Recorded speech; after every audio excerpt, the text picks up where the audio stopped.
Hello children, welcome to English video lessons. Happy to see you all.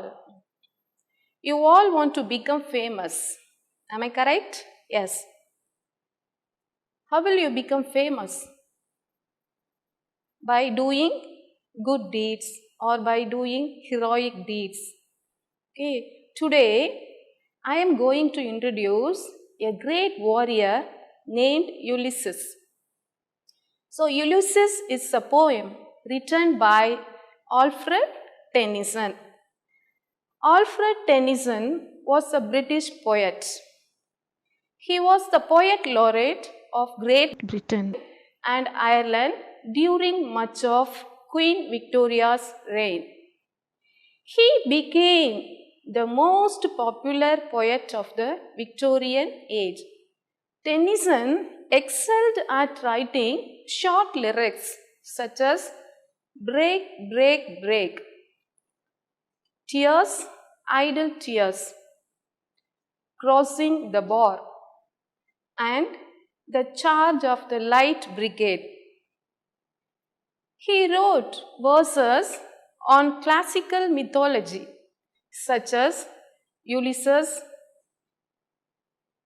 Idylls of the King, and Tithonus. The poem Ulysses, it's a dramatic monologue. What do you mean by dramatic monologue? You have already learned what a monologue is, a long speech given by an actor. So, dramatic monologue is a poetic form that presents the speech of a person in a dramatic manner to a silent audience. So, this poem contains 70 lines of blank verse. Blank verse does not contain rhyme. It is found in the form of iambic pentameter. What do you mean by iambic pentameter? Penta means 5. Meter, one unstressed syllable and one stressed syllable make 1 meter. A line having 10 syllables. 5 syllables are stressed and 5 syllables are unstressed. That is blank verse. In Greek legend, Odysseus was one of the Greek heroes who fought in the Trojan War. Odysseus. Have you heard about the name Odysseus? He was the great Greek hero. Ulysses is the Roman name for Odysseus. The poem Ulysses is divided into 3 parts. The first part is Ulysses' thirst for adventure. His thirst for adventure doesn't allow him to remain in his kingdom as a mere ruler. The second, Ulysses handing over the responsibility to his son Telemachus with total confidence in his abilities. Third part is Ulysses' clarion call to his sailors, urging them to venture into unknown lands. Who was Odysseus? Odysseus was one of the Greek heroes. He is called by the name Ulysses by the Romans. Let me read the poem. It little profits that an idle king by the still earth among these barren crags, matched with an aged wife, I meet and dole unequal laws unto a savage race that hoard and sleep and feed and know not me. So, it little profits, that means it is useless. Ulysses says, a king gains nothing from just sitting by the fire with his aged wife and making laws for the people who do not know him. So he feels boring in his kingdom. He considers his people as savage people. They are compared to drones who do nothing but only eat and sleep. So in this stanza, what we learn is Ulysses complains that he is idle as a king, sitting by the fire with his elderly wife and making laws for the people who don't even know him. The people of his kingdom are a savage race, uncivilized, uncultured, like hoard, sleep and feed. Next stanza. I cannot rest from travel. I will bring life to the least. All times I have enjoyed greatly, have suffered greatly, both with those that love me and alone, on shore, and went through scudding drifts, the raining Hyads, vexed the dim sea. So here he reveals his unquenchable spirit for travel. I cannot rest from travel. That means he wants to travel a lot. He wants to travel to the unknown world. I will bring life to the least. Children like some juicy items, no? If I give them juices, they will drink to the last drop. Like that, Ulysses, he wants to live his life to the fullest. You see that picture? A man is drinking something to the last drop. Like that, Ulysses wants to live his life to the fullest.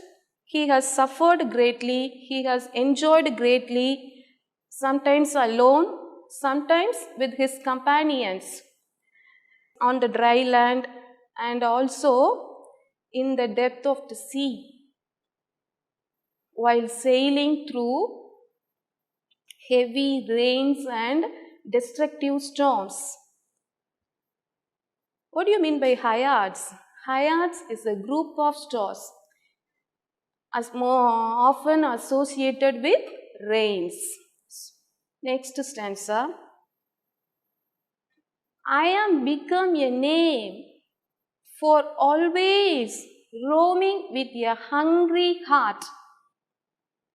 Much have I seen and known, cities of men and manners, climates, councils, governments, myself not least, but honored of them all, and drunk delight of battle with my peers. For on the ringing plains of windy Troy, I am a part of all that I have met. So I am become a name. That means he has become a household name. He has become famous to all through his traveling experience. He has seen various countries, various cities of men, manners, climates, councils and governments. So he enjoyed the battle. What battle? The Trojan War. Here Ulysses, he tells us that he enjoyed the battle of Troy. He enjoyed fighting in the war and drunk delight of battle with my peers. Peers, that means companions. For on the ringing plains of windy Troy. What do you mean by ringing plains? That is, the soldiers, they would fight with the armors. So, while fighting, the armors were clashing and making a ringing sound. For on the ringing plains of windy Troy, I am a part of all that I have met. So, Ulysses, he became a part wherever he went. Again, I say the paraphrase, Ulysses has become famous because he has traveled widely. He has encountered different places, different manners, weather, governments, etc. He roams with a hungry heart wherever he went. He was honored by everyone he met. They enjoyed the battle of Troy. He was a part of all that he has met. Let's see the next stanza. Yet, all experience is an arch wherethrough gleams that untraveled world whose margin fades forever and ever when I move. How dull it is to pass, to make an end, to rust unburnished, not to shine in use, as though to breathe were life, life piled on life. Have you understood what Ulysses tells in this stanza? Ulysses, he compares his life or experience to an arch.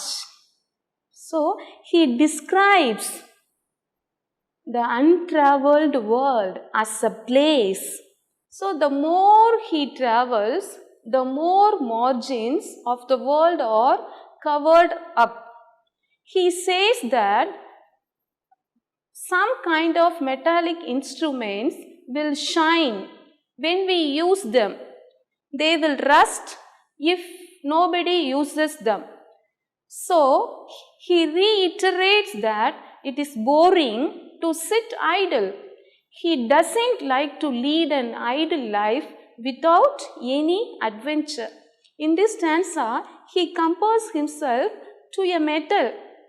Life piled on life, were all too little and of one to me. Little remains, but every hour is saved from that eternal silence. Something more, a bringer of new things.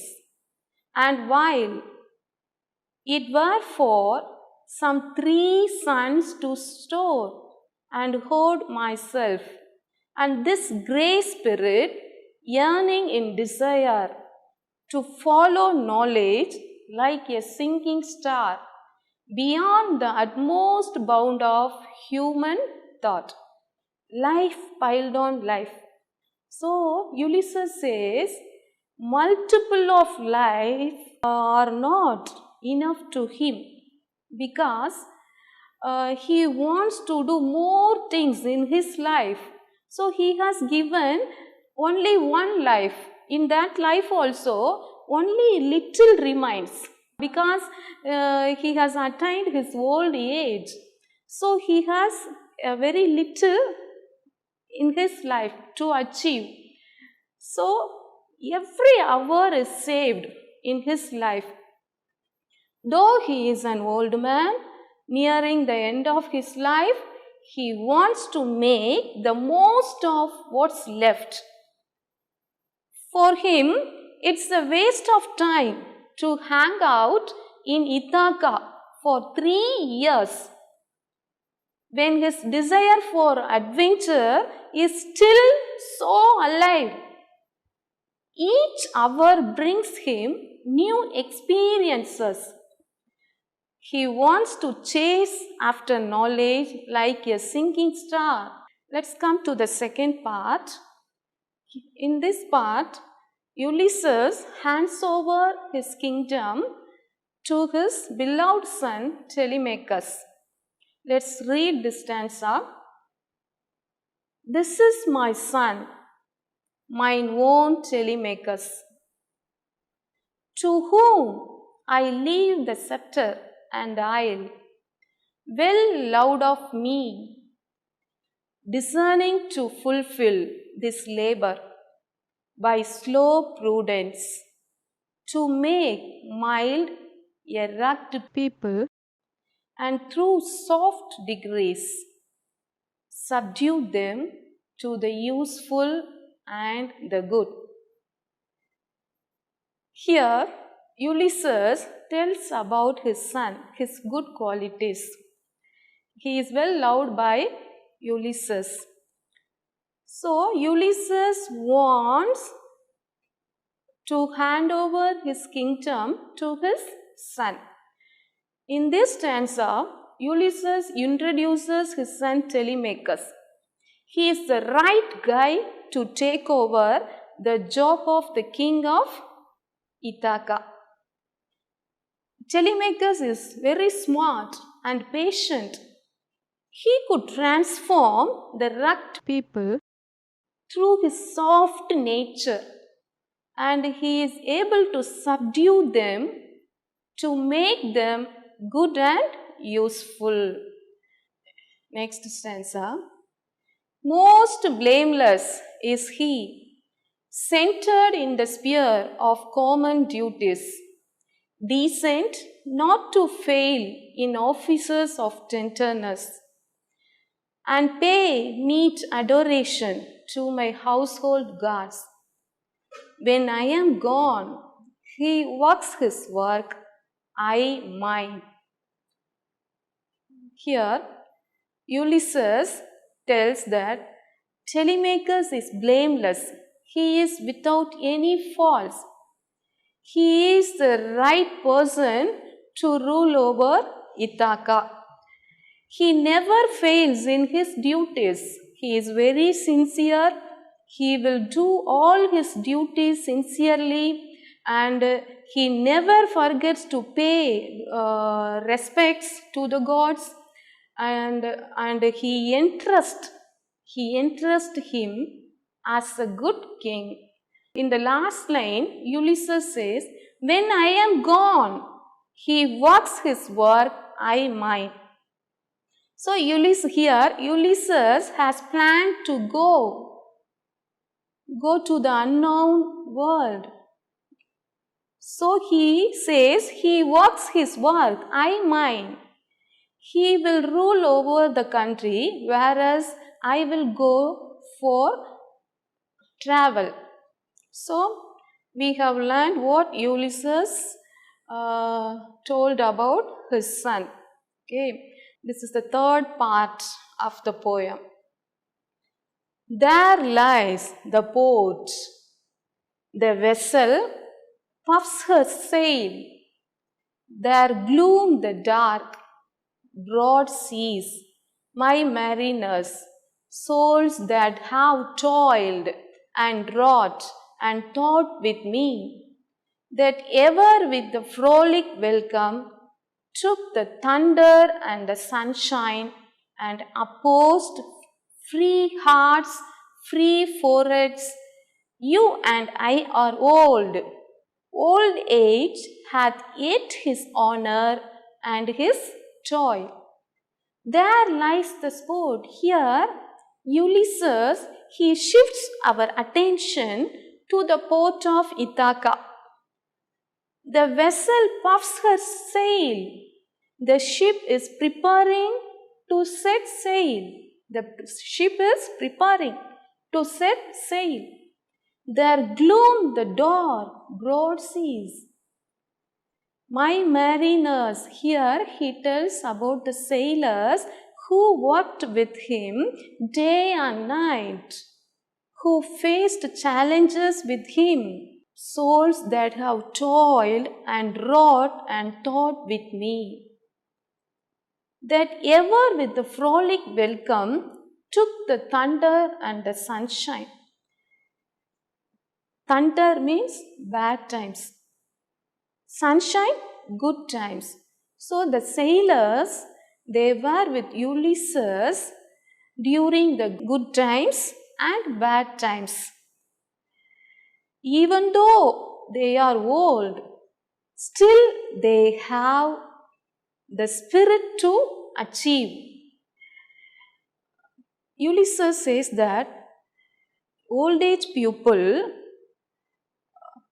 they may be respected, but they have responsibilities. Next stanza. Death closes all, but something at the end, some work of noble note, may yet be done. Not unbecoming men that strove with gods, the lights begin to twinkle from the rocks. The long day wanes, the slow moon climbs, the deep moans round with many voices. Come, my friends. Death closes all. Ulysses knows that he is nearing the end because death puts an end to everything. But before death, there is something to achieve. So Ulysses says that some work should be done before death. During his young stage, he and his sailors, they were striving against the will of God. Like that, they want to strive. So Ulysses wishes before the end comes, he wants to explore as much as possible and gain knowledge. He and his sailors, they have been sailing endlessly throughout the day and night. The day has entered and the night has started. When a day ends, it is like the end of his life. It reminds him of ghost and pupil mourning at death. It's not too late to seek a newer world. Push off and sitting well in order's might. The sounding furrows for my purpose holds to sail beyond the sunset and the beds of all the western stars until I die. It may be that the gulfs will wash us down. It may be we shall touch the happy isles and see the great Achilles whom we knew. It's not too late to seek a newer world. Ulysses, he still has the confidence to seek a newer world, the unseen world. So, he urges the sailors to start their travel. He urges his companions to sail beyond the sunset and seek a newer world regardless of consequences. Furrow. Furrow refers to the mark made in the water by the ship. Here, the happy isles refers to the island of the blessed, that is the Greek paradise where Achilles, the great hero of Greek, where Achilles enjoyed the summer in the isles. That is the happy isles, it refers to Greek paradise. So, he has a confidence that he will meet Achilles in the isles, happy isles. Whatever comes in his life, he is ready to face all the consequences. Death may come in his life, or he may achieve the goal. The last stanza, come to the last stanza. Though much is taken, much abides. And though we are not now that strength which in old days moved earth and heaven, that which we are. One equal temper of heroic hearts, made weak by time and fate, but strong in will to strive, to seek, to find, and not to yield. Though much is taken, even though he has travelled a lot, he has gained much knowledge, Ulysses says that still something is there to be achieved.